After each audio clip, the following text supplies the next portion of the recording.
माया, क्या जब एक बच्ची स्ट्रॉन्ग खवातीन के बीच में रहती है तो उसका इम्पैक्ट उस बच्ची पे होता है? क्यों नहीं पड़ता? जहाँ बहुत सारे हईउल्ला हुईल्ला होते, चुप के लिए आ गई कॉकरोच, वो नाजुक मिजाज तो बच्ची क्या वैसे ही हो जाते मेरे आसपास के बड़े, अगर प्रोफेशनली, बिकॉज मैं बहुत छोटी सी उम्र में काम करना शुरू हो गई थी, तो मेरे आसपास के जो बड़े थे, वो नाम तो देखो, अपनी वालदा से लेके वो तमाम बैच तो देखो, वो क्या था?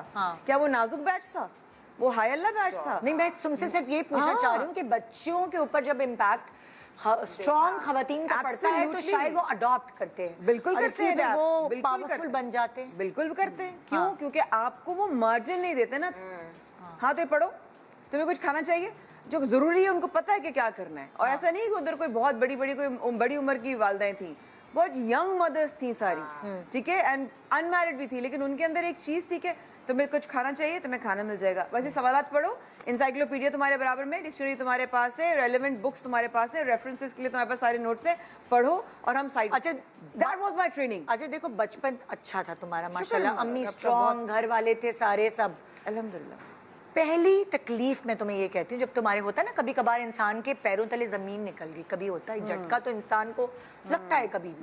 पहली वो तकलीफ जब तुम्हें लगा कि ये इस तूफान से मैंने अकेले गुजरना है, जिंदगी में कब आई? बाबा का जाना। बाबा का जाना इट वाज वेरी टफ, क्योंकि सारे बहन भाई तकरीबन बाहर थे, और जो थे भी तो वो, उनका भी ऐसा था कि आना जाना उनका बाहर रहता था। तो मेरे लिए अचानक से स्कूल में लेटर टू योर फादर लिखना एक झटका था। छोटे बच्चे थे ना, तो वो एक होता है कि लेटर टू योर फादर। मैंने कहा अब्बा तो गए, तो अब्बा को क्या लिखें? तो वो उस वक्त फील होता था। तो फिर उसके बाद मुझे घर में सबने समझाया कि कोई बात नहीं, माने का बेटा, मैं आपका अब्बा हूँ, आप मुझे समझ के लिखा करो। तो वो एक चीज थी, I had to make peace with it ना। लेकिन अब्बा का जाना, मेरी कजन का मुझे बताना, जिस तरह उसने बताया कि अच्छा, अब्बा को सारी फैमिली डैडी ही कहती थी ना, तो वो डैडी का ना, तो वो अच्छा, अब्बा का इंतकाल हो चुका और मुझे समझाया जा रहा कि डैडी का जो वो है ना, जो हार्ट है वो ओनली 10% काम कर रहा है, 20%। अब मुझे छोटी सी को इस तरह सारे बहला रहे ना, किस तरह होना। फिर उसके बाद मैंने देखा लोग कह रहे हैं कि अम्मा को कि अच्छा, चूड़ियाँ आपने पहनी नहीं है तो आप उतार दीजिए। तो मैं ना इतनी सी 1.5 फीट का इंसान ना खड़ा हो गया। नहीं, मेरी वालदा ऐसी अम्मा ऐसी रहेंगी जैसे बाबा को पसंद थी। तो मैंने अम्मा के हाथ से चूड़ियाँ नहीं उतरने दी जिंदगी भर, कभी नहीं उतरने दी। मैं कहा जैसी अब्बा को पसंद थी आप वैसी ही रहेंगी। And you know, it was spur of the moment where I took that stand, but life changed. It is not easy कि आप अब्बा के बगैर या माँ के बगैर, किसी के मतलब पेरेंट्स में से किसी एक के बगैर, लोगों का दर्द तो मुझसे भी बहुत ज़्यादा है, लोगों के पेरेंट्स ही नहीं होते, माँ नहीं होती बचपन से, तो वो बहुत मुझसे बड़े बड़े ट्रॉमा से लोग गुजरते हैं। लेकिन मेरा अगर आप पूछती हैं, बाबा का जाने के बाद जो है वो लगा शायद मैं बचपन से ही बड़ी हो गई, मुझे कभी बचपन आया ही नहीं। तो that was it, I think. यही चीज़ मैं आप लोगों से पूछना चाहूँगी कि जाहिर है आहिस्ता आहिस्ता और ज़िंदगी के फेजेस पे आएंगे, लेकिन मैं बचपन का पूछना चाहूँगी कि अब बचपन में आप स्ट्रॉन्ग थी या हालात के साथ आहिस्ता आहिस्ता स्ट्रॉन्ग हुई? मैं तो वक्त के साथ साथ हुई, क्योंकि बचपन मुझे याद है कि मैं नहीं थी इतनी स्ट्रॉन्ग। पैम्पर्ड थी थोड़ी? थोड़ी पैम्पर्ड भी इतनी नहीं, लेकिन ज़रा नज़ाकत थी थोड़ी। अच्छा। लेकिन अगेन मेरी वालदा भी बहुत स्ट्रॉन्ग खातून थी, और आहिस्ता आहिस्ता देख देख के लोगों को अपनी ही फैमिली में, फिर दूसरे लोगों की तकलीफ़ें परेशानियाँ, ये सेंस करना शुरू किया कि भाई सिर्फ हम ही नहीं तकलीफ़ होती, तकलीफ़ सबको होती है। लेकिन कुछ लोग, वो जो एक किसी शायर ने कहा है कि हंसकर गुजार या इसे रोकर गुजार दे, अब उसमें वही है कि ज़्यादा रोने वालों को मैं ऑब्जर्व करती थी कि कोई इतना वो नहीं करता, उठ के गई हूँ, कहते लो भाई ये तो मतलब फिर शुरू हो गया। हाँ, और अप्रिसिएशन उन्हीं को मिलती थी कि देखो वो फलां कितनी स्ट्रॉन्ग है, उसने कितनी हिम्मत से ये। तो मैंने इन चीज़ों से, ज़िंदगी के तजुर्बों से ही ये सीखा कि रोने धोने का और बैठ जाने का कोई फ़ायदा नहीं है। कोई आपका साथ 2 दिन दे देगा, 4 दिन दे देगा, फिर सब अपने पे निकल जाते हैं।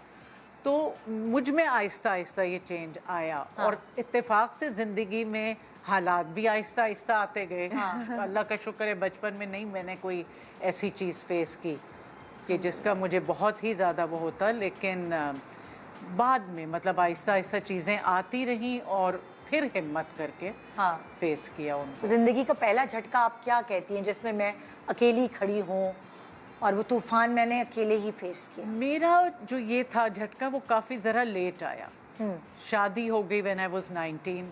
اس کے بعد اچھی خاصی زندگی گزر رہی تھی. ایڈجسٹمنٹ پرابلمس ہوتی ہیں, ہر شادی میں ہوتی ہیں, پسند کی بھی کرو تب بھی ہوتی ہیں, دو ڈفرینٹ لوگ اکٹھے رہتے ہیں. لیکن پھر کوئی میری شادی 23 سال تک ماشاءاللہ سب کچھ اچھا جا رہا تھا. اس وقت پھر میرا جو پہلا ایک وہ تھا, میرے ہسبینڈ نے شادی دوسری کر لی اور بالکل ایک دم اکیلی رہ گئی کہ اب سب کچھ خود ہی کرنا ہے. تو اس وقت پھر یہ ہوا کہ بجائے زیادہ رونے دھونے کے میں نے ہمت یہ کی کہ ایک تو بچے جب مجھے روتا ہوا دیکھیں گے تو ان کے اوپر کیا گزرے گی. بچے اس وقت کتنے بڑے تھے؟ بچے ٹینز میں تھے. ہاں, یعنی 16 کی بیٹی تھی. کتنے دن لگے آپ کو اس جھٹکے سے سنبھلنے کے لیے, یا آپ ذہنی طور پر آہستہ آہستہ تیار ہو رہی؟ نہیں, تیار نہیں تھی. ٹائم تو مجھے لگا, لیکن وہی والی بات ہے کہ زیادہ تر اکیلے میں بس اپنے آپ کو سنبھالا. تو آپ کو سرپرائز ملا تھا یا آپ تھوڑا سا آپ کو؟ نہیں, تھوڑی پریپیئرڈ ہو رہی تھی, آہستہ آہستہ حالات چل رہے تھے اس طرح کچھ, تو تھوڑی تھی کہ مطلب اس طرح. لیکن پھر بھی یہ ایکسٹریم نہیں سوچی تھی. مطلب آئی تھاٹ کہ ہاں ایک عورت ہے ان کی زندگی میں آ گئی ہے, لیکن یہ نہیں پتا تھا کہ ہمیں چھوڑ کے بالکل, کیونکہ سب دلاسے دینے آتے تھے وہ ہو جائے گا, ختم ہو جائے گا, ایک فیز ہوتا ہے. یہ بھی کہا جاتا تھا کہ عورت اگر بہت زیادہ ریئیکٹ کرے نا تو پھر مرد ایسے کرتا ہے, اگر عورت خاموش رہے تو کچھ. تو میں نے سوچا کہ خاموش رہوں بھائی, نہ ریئیکٹ کروں زیادہ. مگر وہ پھر جو ہونا تھا وہ ہوا. تو ظاہر ہے کہ مطلب وہ بہت اچھا. دوسرا مجھے, جیسے میں اپنے بچوں کا کہہ رہی ہوں, مجھے اپنے ماں باپ کا بھی تھا کہ میں زیادہ پریشانیاں دکھائیں یا میں رونے بیٹھ گئی تو امی ابا پہ بھی اثر ہوگا. تو میں ذرا اپنی طرف سے, یہاں تک کہ اکثر لوگوں نے کہا کہ یہ تو بڑی ڈھیٹ ہے, ان پہ کوئی اثر ہی نہیں ہے.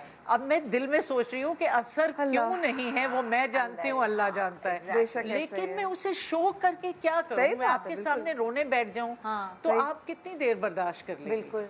تو بس اس کو پھر کی ہمت, اور میں اس کے بعد میں اس طرح اسٹرانگ ہو گئی کہ دوسری خواتین کو, اب میرے پاس جو بھی کام کرتی ہیں, جو ملنے والے ہیں, بچیاں لڑکیاں, میں یہی سمجھاتی ہوں کہ بیٹا اسٹرانگ بنانا ہے اپنے کو.